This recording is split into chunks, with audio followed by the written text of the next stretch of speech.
將個票尾經濟咧，真係可以惠及咗其他嘅唔同地區嘅，因為我都知你好勤力咧，有自己打去根據旅發局咧打去一啲酒店嘅，係咪有啲前線員工有陣時都有少少唔係好理解嘅？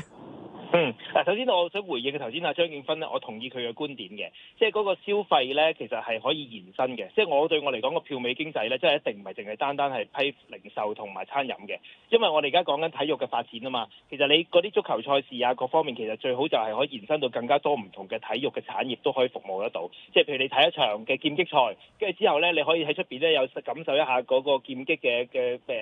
感覺嘅，咁可能有啲 package 去做，咁又係一種延伸。又或者日後唔好講一定係大型體育賽事嘅，譬如港超、甲一，即係呢啲比賽係咪都可以推出票尾優惠咧？所以個面咧其實係可以做闊啲嘅。咁希望呢個就即係佢日後可以攞咗個例子啦。咁頭先你提到咧話關於嗰個交通嗰度咧，嗱之前咧我哋啟德開嘅時候咧，大家就好緊張嘅，最緊要就快啲送佢哋走啦咁樣。咁但係而家咧就真係做咗一段時間之後咧，就真係好快送走晒啦。咁但係送走完之後咧，但係其實佢哋就我哋梗係希望佢係可以引導佢哋去一啲傳統嘅旅遊區，繼續可以消費多一陣啦。即係譬如不論係灣仔區又好，油尖旺區又好，咁如果佢哋都可以帶，或者九龍城區又好，都可以帶旺埋當區嘅經濟咧，係有幫助嘅。咁而家咧，即係我哋之後提出過嘅，即係會唔會都可以同運輸界咧推出一啲嘅交通優惠嘅？即係譬如咧，即係嗰日嗰個交通費咧，即係佢去某啲地方啊，又或者嗰個成個園區有啲票尾嘅專線啊，送佢哋去一啲嘅旅遊景區啊、景點啊咁樣，呢個我覺得係可以諗嘅。咁另一方面咧，就係因為今次呢個推出呢個票尾經濟咧，旅發局咧，我相信係個時間咧都希望想盡大做。咁但係咧就其實都要餐飲業咧係要積極配合嘅。我自己都打過去一啲嘅酒店問過，其實有啲前線嘅同事咧，佢都未必好知道話有呢個咁樣嘅優惠咩咁樣。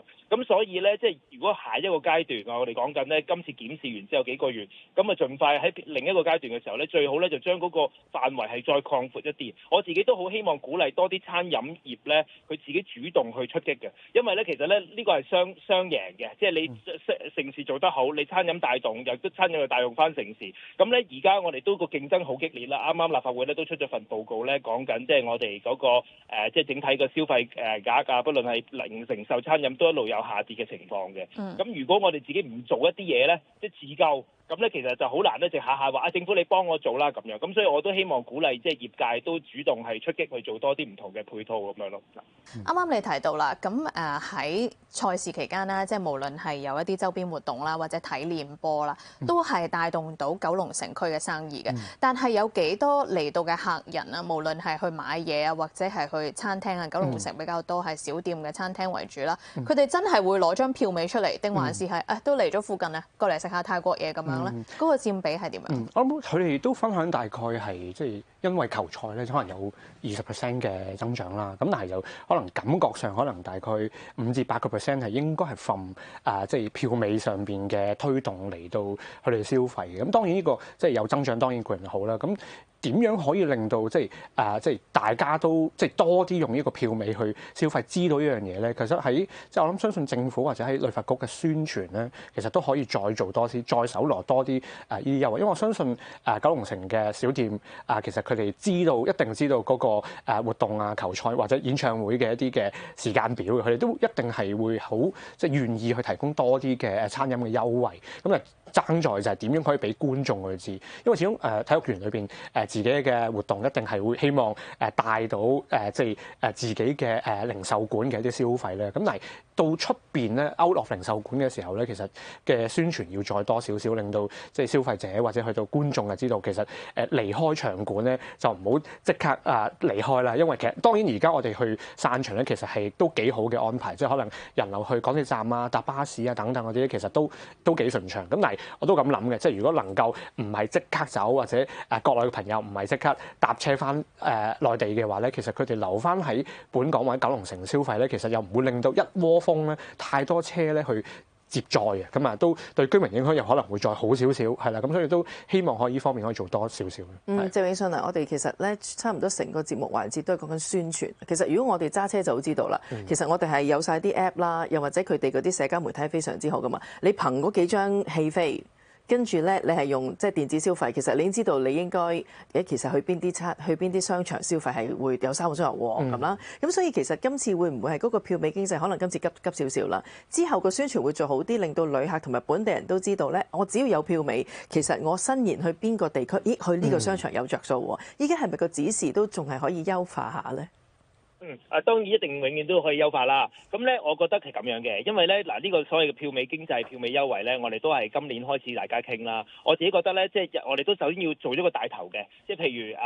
啟德體育園，我哋同佢傾嘅時候，佢願意係做多啲，咁咧亦都俾大家嗰啲商戶知道咧係有一定嘅成效嘅。咁就我覺得大家願意參與嘅程度會高啲嘅。咁頭先你提到咧嗰個宣傳咧係我自己覺得係唔夠嘅，因為咧如果單靠淨係一個旅發局嘅網站要撳入去睇一輪，咁咧其實就個面就好窄嘅，同埋可能啲人去旅發局都係主要係可能係遊客會多啲。咁究竟會唔會都仲有啲唔同嘅途徑，讓到市民都知道佢呢張票尾係有啲乜嘢實質嘅用途咧？咁呢個一啦。第二咧，我哋都覺得嗰個票尾係咪真係可以延伸長啲？頭先你都提到啦，即係可能喂去九龍城我都預咗食㗎啦，咁樣咁佢有啲餐飲佢會覺得話喂我都唔緊要啦，我送碗糖水同唔送都係一樣都唔頂嘅。咁如果但係嗰個票尾嗰個時間性係可以延長嘅，即係譬如你嗰晚睇完嗰場波，你第二日晏晝翻去食都得嘅，咁可能又會好一啲喎咁樣。咁第三咧就係嗰個優惠咯，我覺得咧要諗一啲即係有少少堅力嘅吸引力嘅優惠，係大家覺得喂呢個真係勁，我要去排隊先得嘅。咁我覺得呢個就係又係要去諗下少少呢啲位，等到大家係覺得話喂我哋一定要去參與呢件事咁樣咯。咁樣問下鄭泳舜啊，就係呢個票美經濟啦，你自己有冇話建議嗰個用個時期啊，可以用幾耐啦？即係譬如今次講緊3場賽事啦，中間亦都牽涉有啲公開操練啦，係幾時可以開始用，亦都係去用到幾時？咁係無論係俾本地居民定係俾本地旅客都可以享用到優惠咧。嗱，佢哋咧局長有講過嘅，佢哋嚟緊咧就會喺11月嘅時候咧，將美酒佳肴巡禮咧就變成美酒佳肴月啦。咁即係成個月都會搞啦。我相信即係嗰個月份咧，我覺得都可以整合一下所有嘅資源。嗱，今次搞到8月尾啦，我哋即係睇下個成效係點樣，同啲餐飲業界傾下。咁會唔會都可以喺10月、11月、12月第4季聖誕節嗰輪，再做一個比較強勢啲嘅宣傳咧，咁就一齊去做咯。因為如果即係都係嗰句傳統係呢幾個月份係比較會旺季啲嘅，咁啊希望將嗰啲睇講緊嗰啲票尾嘅優惠咧係做得大啲，同埋咧嚟緊年尾咧都有好多大型體育盛事同埋國際嘅演出嘅，咁我覺得都係會有遊客咧係唔少嘅數量嚟香港嘅，咁希望可以做少少編排咯。同埋有一樣嘢我哋有時都會提嘅，即係我話喂，即係有時你嗰啲遊客嚟嘅時候咧，其實佢心裏邊知道佢會留幾耐，又或者佢會有啲鋪墊噶嘛，可能佢都會喺AI 問一問，喂，我4日行程做啲乜嘢咁樣，咁會唔會都可以早少少將呢啲宣傳嘅資料俾到佢哋，早啲去編排，咁令佢希望鼓勵佢留得多一日就多一日咁咯。咁樣問下張景芬啦，就係講話好多遊客會嚟香港啊，咁會唔會同時加埋遊客，加埋有外區嚟到啟德睇無論係足球盛事啦、體育盛事啦，或者演唱會嘅人，對於當區都構成壓力咧。如果話你做嗰個票美經濟優惠要做咁耐，對於當區居民嚟講會有影響咧。再加上啦，就係其實九龍城講緊重建㗎啦嘛，之後呢一個畫面係咪都可能未必再見到咧？我只覺得啱啱阿 Vincent 所講都係嘅，即係你票美經濟就即係你就攞張票，我相信希望唔好係話當日嘅票淨係當日先有優惠啦，因為可能你活動前後其實你都希望可以帶動到就係佢可以早啲嚟香港，或者遲啲嚟香港，遲啲離開香港，咁可以令到嗰個消費嗰個時間可以係拉長，或者即係留喺香港時間多少少。我覺得呢方面其實係即係應該係要